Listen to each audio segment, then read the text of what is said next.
Hello and welcome to our series on vocabulary development. तो चलिए शुरू करते हैं। सबसे पहला है हानिकारक, कष्टमय या घातक। कोई भी चीज़ जो हानिकारक हो या बहुत ज़्यादा डेडली हो, घातक हो, तो उसके लिए जो वर्ड होता है वो होता है बेलफुल। क्या होता है? बेलफुल। ओके, तो इससे रिलेटेड जो सिनोनिम्स हो जाएंगे वो होंगे हार्मफुल या फिर डेडली। राइट, चलिए अब इसका एक एग्जांपल देखते हैं। Mobile radiation can also have baleful effects. Okay, जिसका मतलब ये हुआ कि मोबाइल की रेडिएशन भी हानिकारक हो सकती हैं। ओके, चलिए नेक्स्ट है हमारा सुखदाई या फिर शांतिदायक। ओके, तो इसके लिए जो वर्ड यूज होगा वो होगा बामी। क्या होगा? बामी। देखिए यहाँ पे एल साइलेंट होता है, इसका जो प्रोनाउंसिएशन होता है वो इस तरीके से होता है बामी, बामी। ओके, इससे रिलेटेड जो सिनोनिम्स होंगे वो होंगे प्लीजेंट, सूदिंग या फिर काम। ठीक है, ऐसी जगह जहाँ पे आपको एक शांति मिले, ठीक है, जहाँ पे आपको एक सुखद अनुभव हो, ऐसी जगह को आप क्या बोलते हो? बामी बोलते हो। ठीक है, तो एक इसका एग्जाम्पल देखते हैं। द एयर वॉज बामी एंड बर्ड सैंग। ठीक है, तो आप इसका जो मतलब होगा वो ये होगा कि हवा बहुत ही शांतिदायक थी और बर्ड गा रही थी। राइट, चलिए मौलिक या दिलचस्प नहीं, अत्यंत साधारण या फिर तुच्छ। ठीक है, कोई भी चीज जो आपको बोरिंग लगे, ठीक है, देखिए जब आप बार बार कोई भी चीज करते हैं ना रिपीटेडली, तो वो आपको बोरिंग लगने लगती है। ठीक है, वो फिर आम लगने लगती है आपको, उसमें कुछ इंटरेस्ट नहीं रह जाता है। ठीक है, तो ऐसी चीजों के लिए जो आप वर्ड यूज करते हो वो होता है बनाल। ओके, अगर आप इस इमेज को ध्यान से देखें तो अगर आप इसके एक्सप्रेशन को ध्यान से देखें इस बच्ची के, तो बहुत डल सा इसने फेस बना रखा है। ठीक है, तो इसको आप देख के बोलोगे कि ये बोरियत महसूस हो रही है इसको। ठीक है, तो इससे रिलेटेड जो सिनोनिम्स हो जाएंगे वो हो जाएंगे ऑर्डिनरी, कॉमन, बोरिंग या फिर डल। ओके, अब एक इसका एग्जाम्पल देखते हैं। It was just another banal newspaper story, जिसका मतलब ये हुआ कि यह सिर्फ एक और साधारण अखबार की कहानी थी। ठीक है, चलिए नेक्स्ट है हानिकारक या विनाशकारी।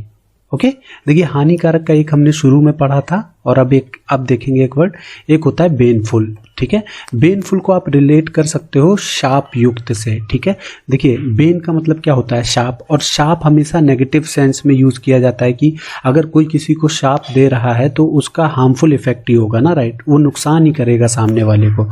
तो इसलिए बेनफुल का मतलब क्या होता है? हानिकारक या फिर विनाशकारी या फिर डिस्ट्रक्टिव। ओके, तो इससे रिलेटेड जो सिनोनिम्स हो जाएंगे वो हो जाएंगे हार्मफुल या फिर डिस्ट्रक्टिव।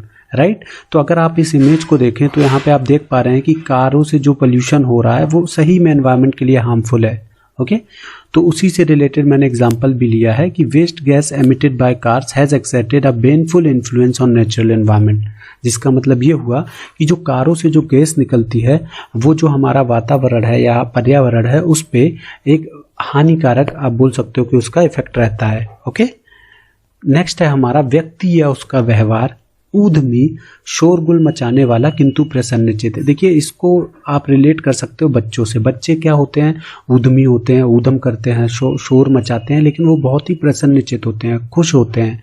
ठीक है, तो ऐसे इसके लिए जो अब हम वर्ड यूज करते हैं वो होता है बॉइस्ट्रस। क्या होता है? बॉइस्ट्रस। ओके, तो इसका जो सिनोनिम्स हो जाएंगे वो हो जाएंगे लाइवली, एक्टिव, वाइल्ड या फिर अनडिसिप्लिन्ड। ओके, तो इससे रिलेटेड जो एग्जांपल हो जाएंगे वो होगा the children are very boisterous today. Okay, इसका मतलब ये हुआ कि आज बच्चे बहुत ऊधमी थे। ओके, या ऊधमी हैं।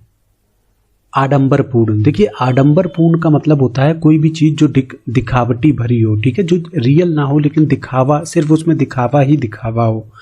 ओके, तो अगर आप एग्जांपल देखें तो जो जनरली जो नॉर्थ इंडियन में जो शादी होती है वो बहुत ही, आप बोल सकते हो कि आडंबरपूर्ण होती है, मतलब वो बहुत ही, उसमें दिखावा ज़्यादा होता है। ठीक है, कि तो आप समझ रहे हो मैं क्या कहना चाह रहा हूँ। राइट, तो इसका जो इसके लिए जो वर्ड होता है वो होता है बॉम्बास्टिक।